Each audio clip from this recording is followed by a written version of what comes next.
From the book of Hebrews, the text today is these words. Therefore, since we are surrounded by such a cloud of witnesses, let us lay aside every weight and the sin which so easily entangles, and let us run with perseverance the race that is set before us, looking to Jesus, the author and perfecter of our faith, who, for the joy that was set before him, endured the cross, despising its shame, and is seated at the right hand of God. So, the author of Hebrews says the Christian life is like a race that people run. Now, I don't know if you like to run or not. Somebody once said, asked the question, does running late to work count as exercise? That's a good question. Jimmy Fallon said, if you're wondering if somebody has ever run the marathon, don't worry. They will tell you if they run a marathon. And then there's, I think, the old comedian, I don't know if it was Rodney Dangerfield, whose doctor said that he should lose some weight. And so the doctor told him that he should run 5 miles for 2 weeks and call in to tell him how things are going. So 2 weeks later, he called the doctor and said, "Doctor, I'm 70 miles away from my house. What do I do now?" And then finally, there's that person who said, "Whenever I run, I meet new people, like paramedics." So whether you like to run or not, running is a wonderful metaphor for living the Christian life. We are all tossed into this by grace, by a free gift, into God's family. But now, once we've begun, and our beginning of faith is a gift from God, that's why the author says he's the author of our faith. In Luther's writings, he said, I can't by my own reason or strength believe in Jesus or come to him, but the Holy Spirit of God has called me by the gospel and enlightened me with the gifts like forgiveness of sins. So he's the author of our faith. And so the Christian life is like a race. Once you've begun this race, you want to make it to the end. You want to run with perseverance, or the word perseverance often in the Bible also means endurance. So how do we run? How do we live out our Christian life? It's the in-between, the coming of faith and the ending of our life that all of us have to battle. And we have to battle or run it differently. The challenges in your life are different than the challenges in my life because of places of work or places where you live or family of origin and all that. Hopefully you didn't have a Jacob and Esau family, but some of us probably did, right? We'd call that a dysfunctional family, right? But no matter what is your unique challenge, you need to run that race. You need to live out your Christian faith to the end with endurance. So how do we do that? Well, the author of Hebrews is talking to some Christians who are starting to drift away because life was going to be a little bit too difficult. They were being persecuted, mocked, mistreated. And so the author has to say, now don't give up. Don't fall back. Run with endurance, looking to Jesus who endured the cross for you. Every one of our lives will be different. But if we run looking to Jesus, every one of us will have a story to share with others. Andre Crouch, the black gospel singer that we do that song, Soon and Very Soon, We're Going to See the Lord, he wrote this song. I had many tears and sorrows. I've had questions for tomorrows. There's been times where I did not know right from wrong. But in every situation, God gave me blessed consolation that my trials come only to make me strong. Through it all, I've learned to trust in Jesus. I've learned to trust in God. I've been a lot of places and seen millions of faces, but there were times where I felt all alone. But in those lonely hours, yes, those precious lonely hours, Jesus let me know that I was his own. That's the reason I say, through it all, I've learned to trust in Jesus. I've learned to trust in God. So, I thank God for the mountains, and I thank him for the valleys, and I thank him for the storms he's brought me through. For if I had never had a problem, I would never have known that God could solve them. I never would know what faith in God could do. And that's why I say, through it all, I've learned to trust in Jesus. I've learned to trust in God. How that sentiment comes out in your life is through the unique joys and sorrows and triumphs that you have faced in your life. You look back and you say, I don't know how I got through it, but it must have been a God thing. It must have been a God thing. And so the author of Hebrews says, run with perseverance and endurance. So how do you do that? Well, he says, don't forsake the assembly together of yourselves. Some people were starting to skip out on church, not realizing that they need church. Not the structure, not necessarily just the liturgy or whatever, but they needed the people. When I was back in Ohio, our church was located very close to the high school. In fact, you could see the high school from our property. And many afternoons, in the spring especially, and also in the fall, you saw runners out there. Sometimes it was the girls' team, sometimes it was the boys' team, but they always were running in packs. You never saw people practicing their runs alone. They always were together.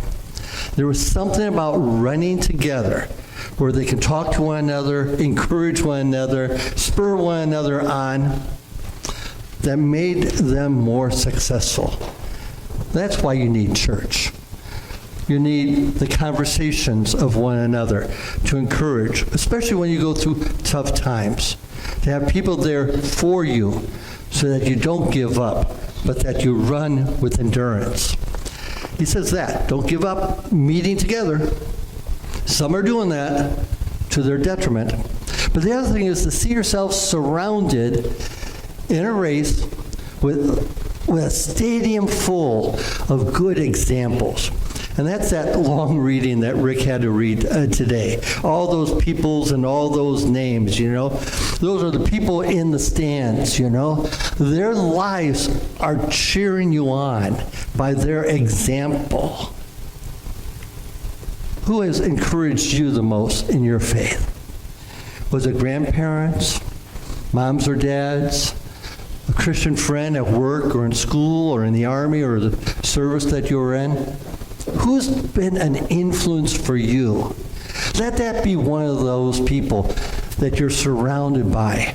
Maybe they're not with us anymore, but their life, isn't that a testament to God's faithfulness and to what they were able to do by faith? And so I encourage you to think about in your own life who's encouraged you.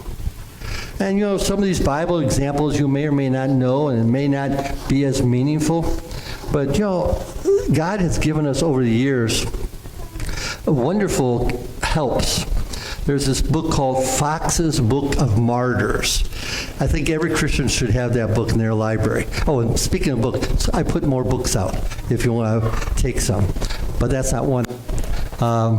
Fox's Book of Martyrs, the stories of early Christians throughout the ages who lived wonderful lives because of their faith in God, even though they suffered many things. That book is so good that a few years ago, one of the Christian rock groups, I think it's DC United, had a song called Jesus Freak. When they asked me who I am, a Jesus Freak was the name of the song, Well, they put out a special edition of Fox's Book of Martyrs with a new cover. That's all that was different. It was called Jesus Freaks. Stories of people who lived and followed Jesus. Our Roman Catholic brothers, they observe a lot more saints than we do. And their stories, the stories of the saints, many of the saints have wonderful stories. St. Francis, he's the guy that wrote the first hymn that we sang today, is one of them. Their stories are good. I know you're saying, Pastor, I thought we don't believe in saints. Well, the Bible doesn't promise that they hear us if we pray. So we don't pray to them, but they're examples of devotion and what God was able to do with them. So when Luther came along, he said, there's just too many saints to keep track of, Why don't we just kind of trim it back a little bit to the Bible saints, Peter and Paul, the early disciples, And let's look at the life of Paul, who was an enemy of the church, trying to kill the church, and how God brought him to faith, and how he became our greatest missionaries. Let's look at Paul and the wonderful way that God worked in his life and follow his heart that others would know about Jesus. Or Peter, who denied Jesus 3 times. He hung around Jesus for 3 years, and then when a little girl says, hey, didn't I see you with that Jesus fella? He cusses and swears like a fisherman, because he was a fisherman. And he denied his faith, But Jesus forgave him. And he, too, became a great spokesman. He could go around and say, whenever you fail God, I'll tell you, he forgives. I'll tell you my story of how he forgave me the great sin of denying him, so that you might be encouraged to believe he forgives you when by your words, your deeds, your life, you have denied him one way or another. He forgives. Now, there's other examples. I think I mentioned to you the website I Am Second. I Am Second has stories of people that went through good things and bad things. Most of all, they've all discovered forgiveness and life in Jesus. Kathy Ireland, famous fashion model, right? She found out that life was more than being a fashion model, that real life was being a child of God through faith in Jesus Christ. Albert Pujols, the St. Louis Cardinal player, same thing. Baseball was not his life. Jesus was his life. The young lady, Bethany Hamilton, who got her arm bitten off by a shark, who's now joined a Lutheran church in Houston, Texas. But that's aside. Yeah. Getting bit by a shark and become a Lutheran, don't equate those two. That has nothing to do. But anyway, she tells her story. How disappointed she was not being able to be a surfer anymore. All those stories are testament to what God can do in people's lives.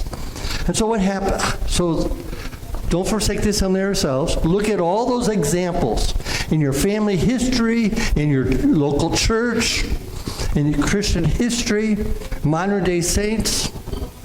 Look at their stories and be inspired to keep on running and endure it to the end. But most of all, you look to Jesus. A good athlete practices, right?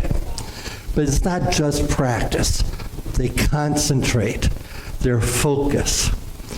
Boston Celtic fan am I, So Larry Bird spent 1 extra hour before anybody showed up at the gym and 1 extra hour after everybody else left. And he just practiced. He focused, he focused, he focused, he concentrated. Looking to Jesus. That's our focus. Why should we look to him? Because he endured to the end. It says, who for the joy set before him, he endured the cross, he despised its shame.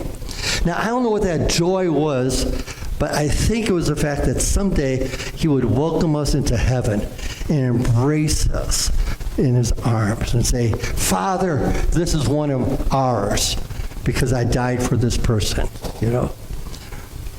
Focus on Jesus, who for the joy set before him. And I believe he got to experience just a little bit of that joy while he hung on the cross. As bad as that was, there was that moment where the one thief said, Jesus, remember me when you come into your kingdom.